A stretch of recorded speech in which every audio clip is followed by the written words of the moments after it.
Place maintenant aux Market Movers, en direct sur TV Finance et Boursorama avec Mathieu Driol, analyste senior chez Day by Day. Alors Mathieu, parmi les valeurs en hausse, Genfit. Oui, alors c'est la principale variation à la hausse. À l'heure actuelle, le titre prend 4,19% après un plus 8,68 hier. Alors on a, faut pas oublier déjà que Genfit c'est une biotech, que les variations sur les biotech sont rarement douces et calmes, plutôt généralement bien énervées. Et là, on a le franchissement hier d'une résistance. On refranchit 25,76 aujourd'hui. En fait, maintenant, j'ai plus grand chose en termes d'obstacles avant 28,50. Alors pour le coup, par contre, 28,50 c'est un morceau très copieux, hein. On voit ancien support ici devenu résistance par deux fois, novembre 2017 et puis plus récemment fin janvier 2018.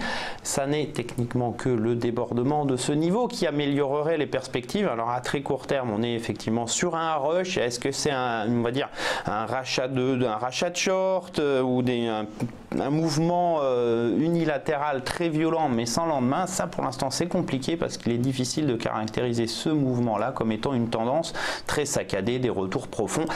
Bref, pour l'instant une reprise, une hausse vers 28,50, malheureusement pas de stop clair à mettre, hein, puisque le dernier creux c'est sous 22, vu qu'on vaut au-delà de 26, c'est quand même un petit peu éloigné.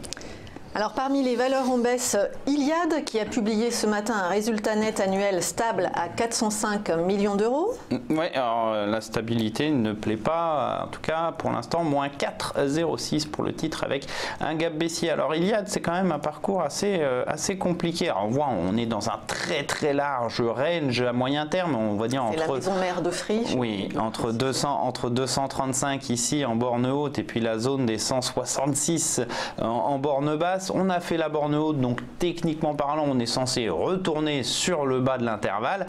Et là, on voit cette sorte de pression baissière qui s'exerce puisqu'on alterne les creux et les sommets descendants à moyen terme. Alors, ils ne sont pas très descendants, ni les uns ni les autres, hein. Il n'y a pas un écart fantastique entre les deux. 12 euros sur 126, ça fait même pas 5%, c'est pas énorme. Et là, avec ce gap, pour l'instant, on a un petit quelque chose qui redonne un petit peu de tonus peut-être, hein. Donc, on est actuellement sur le support à 188, la clôture sous ce niveau ce soir réactualiserait un retour sur 180 et 171,30. En baisse également, M6, je crois qu'il y a eu un changement de recommandation ce matin. Eh bien, il ne plaît pas du tout. Gap baissier, moins 3,75 pour Métropole TV, maison mère d'M6. Les cours donc, ont fait un rush haussier jusqu'à atteindre un nouveau sommet à 24,25. Sur ce niveau, on est reparti dans l'autre sens, mais quasiment à la même vitesse.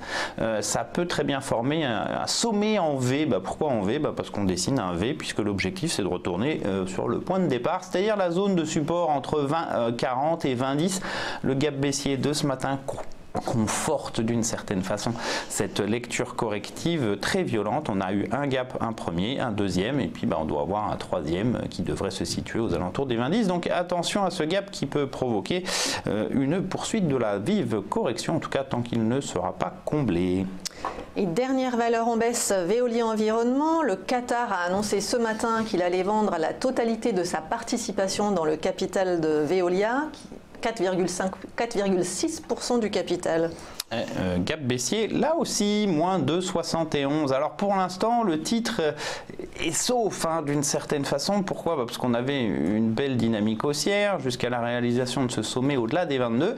Et avec la réintégration et l'ouverture de gap baissier, réintégration des niveaux à 21,47 puis 20,60, ancien support majeur devenu résistance, ça commence à se dégrader. Avec ce troisième gap, on peut s'attendre à très court terme, aujourd'hui, demain, un retour sur 19.